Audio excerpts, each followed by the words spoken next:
Okay, isang mapagpalang araw sa lahat.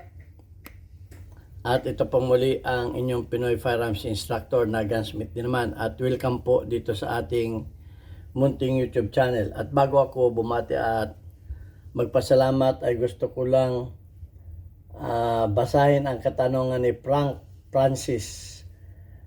Sir, magandang araw sa iyo. Maganda ang pagka-explain mo, sir, part sa mga katanungan nila. Sana may itanong din ako tungkol sa nabanggit mo na barrel port or butas sa mga barrel to reduce recoil. Ang tanong ko, sir, ay tungkol sa ported barrel.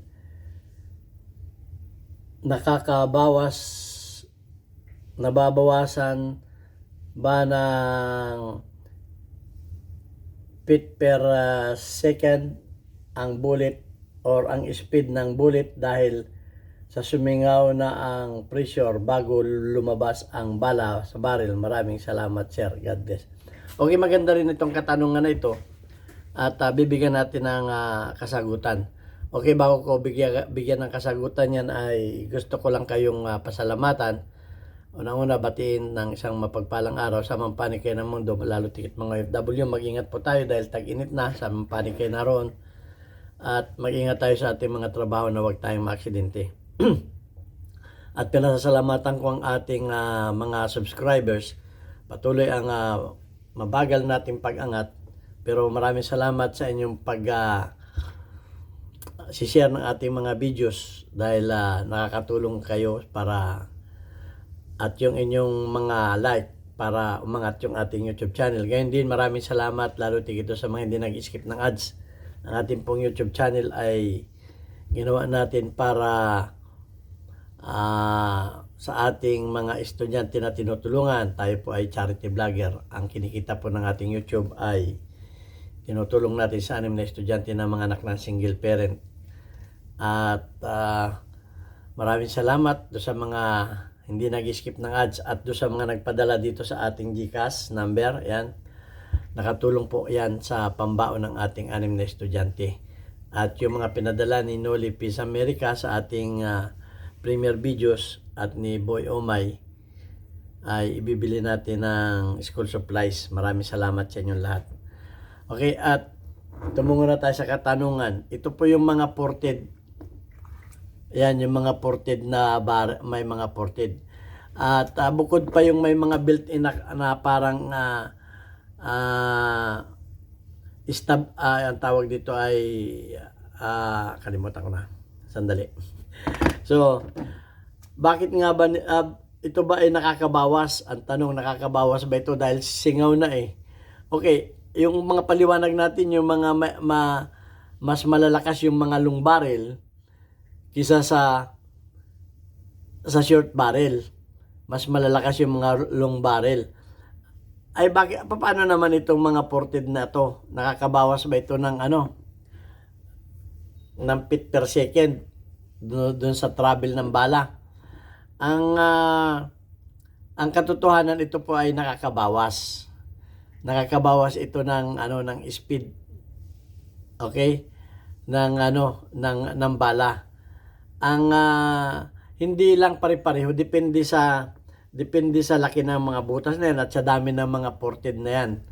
Okay?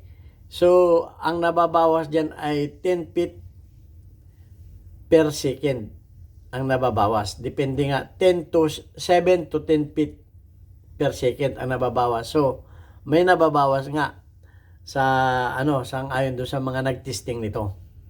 Okay, may mga nagtesting nito, talagang nababawasan. Dahil nga, bago pa lumabas yung bala, ay nabawasan na yung pressure dito. Siyempre, nabawasan na yung pressure dahil nga sumingaw na dito. Okay. Bakit nga ba nila binubutasan yan? Ay nakakabawas pala. Ang nagpauso po dito ay mga shooter. Mga shooter ang nagpauso nito dahil nga sa ang baril. Siyempre, pag dito lahat bumuga yung pressure, ay dahil sa centrifugal force, malakas talaga ang recoil niyan. Malakas ang recoil. So, pag yan ay may singaw dito, itutulak yung pressure na lumalabas dito, itutulak niya yung barrel para hindi masyadong malakas ang recoil. Itutulak ng pressure dito. Iba yung maiksi ang barrel na lahat ay, iba kasi yung lahat ay lumabas dito eh. Kaya naglalagay sila ng kalimutan ka ng tawag dito. Mamaya, maalala ko yun. Nitong mga compensator. Ito mga compensator. Maliban pa dyan, naglalagay pa sila ng mga compensator dito sa dulo. Ayan, naglalagay pa sila.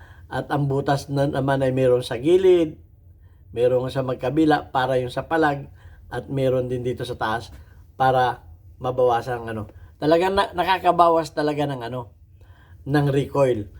So, kaya ang nangyayari pagdating sa competition ay lamang yung mga ganito, yung may mga ang tawag dito ay mga modified. At bawal naman ang magpakita ng paggagawa ng modified sa YouTube channel. So ito ay for educational purpose lang. At dahil lamang sila ay iba na ang kategory ng mga ported na ganito. Nakalagay na yan sa open at saka sa modified category. Okay, modified at saka open category na. Pag yung open, ayun na yung may mga red dot sight. Iba-iba na. Yung mga sight nun ay modified na rin. Iba na rin. Hindi na yung mga iron sight. Iba yun. Ito ay sa mga modified. Iba na. Yung mga open, lahat ng pwede mong ikarga sa baril mo ay ikarga mo na. So, ayan ang kaya nagkameron nitong na ito. Ay hindi naman sa shooting naman, hindi naman importante yung 7 to 10 feet per second. Ang importante sa mga shooter ay yung recoil at yung bilis ng putok. Dahil paglis ng recoil ng baril, mabilis mong iputok dahil mabilis mong ibalik sa aiming yung muzzle ng baril. Okay, kung mahina lamang ang recoil niyan, mabilis mo siyang maibalik sa aiming. So yan ang talagang purpose ng mga may ganitong mga modified na mga ported barrel. Kaya may mga ported barrel yan. At depende yan sa design. Merong dito lang sa gilid, nandito, merong pahaba dito, magkabila dito. Yan, iba-iba ang design yan. So depende rin yan. So yun lamang ang kung ang tinatanong ay nakakabawas ba? Yes. 7 to 10 feet per second ang nababawas ng speed ng bala. Okay, sa chronograph. Okay? So yan ang sagot diyan. At yun ang disadvantage. Yun ang cons. Ang pros naman ay less ang recoil. Less ang recoil niya. So, mabilis ka. Mabilis kang pumutok pag less ang recoil. So, yun ang mga niyan. Kaya, yung iba, nilalagyan pa ng compensator. Okay? Ito, dito sa dulo. So, ayan ang mga purpose niyan. Kaya yan ay may mga ganyan. Okay, sana iba naman ito. Ito ay compensator. Ito ay built-in compensator ito. Okay? Built-in compensator na itong mga nasa dulo na ganito. Meron pang mga mahaba niyan. Okay, depende talaga yan sa design. Okay, so ayan lamang ang masasabi ko diyan sa tanong na yan. At sana ay may natutunan kayo at may nalaman kayo. At kung meron pa kayong maidagdag diyan sa topic na yan, ay please comment para malaman natin. Dahil yun lamang ang aking nalalaman tungkol diyan. Pero ito, subok ko na talaga ito. Ito, experiment ko to. Experiment ko ito, kaya ko ito ginanito. Pero, talagang epektibo na mababawasan ang recoil. Okay, yun nga lang, mababawasan ang lakas. Mababawasan ang lakas. Hindi naman kung malakas yung mga snub nose, ay mas maganda naman itong ganito sa mga snub nose. Kasi yung snub nose talagang putol na yun Kasi pag pinaiksi mo yung barrel, ay mas malakas ang recoil nun pag umiksi yung barrel kasi mas yung yung buga ng ano nun ay napakalapit dito. Okay, so malakas din ang recoil, hindi nababawasan. Hindi ko mo snub nose ay mahina ng recoil, may recoil pa din. Hindi ka mukha nung ganito na nasa loob pa yung ano, kumukontra na yung kumukontra yung recoil dito, yung pressure dito kinukontra nito.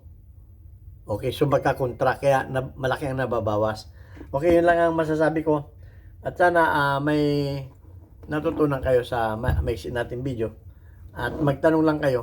At please yung mga tanong ninyo ay linawin ninyo. Kumari sabihin ninyo yung model at saka brand ng baril para yung ibang mga tanong ay masagot natin ng maayos. Okay, so babanggitin ko lamang dito yung ating mga community spotlight. Nagpalit na yung ating mga community spotlight. So, andi dito si Tommy Aparachi, may 100 na engagement. Ito yung community spotlight, weekly highlights of your most engaged audience members including your top commenters. Si Tommy Aparachi may 100 plus engagement. Si Dan Gilbert ay merong 11 engagement. Si Gimboy ay 47 na engagement. Si My Geographic ay 90 na engagement. At si Randy ay 100 ang engagement. Okay, shout out kay Tommy Aparachi. Shout out kay Jen Dilbert, shout out kay Gimboy, shout out kay George Geographic, at shout out kay Randy. Okay? Mag-comment lang kayo, mag-share ng ating mga videos para mapasama kayo sa ating community spotlight. God bless us. Ngayon sa muli natin video. Thank you very much.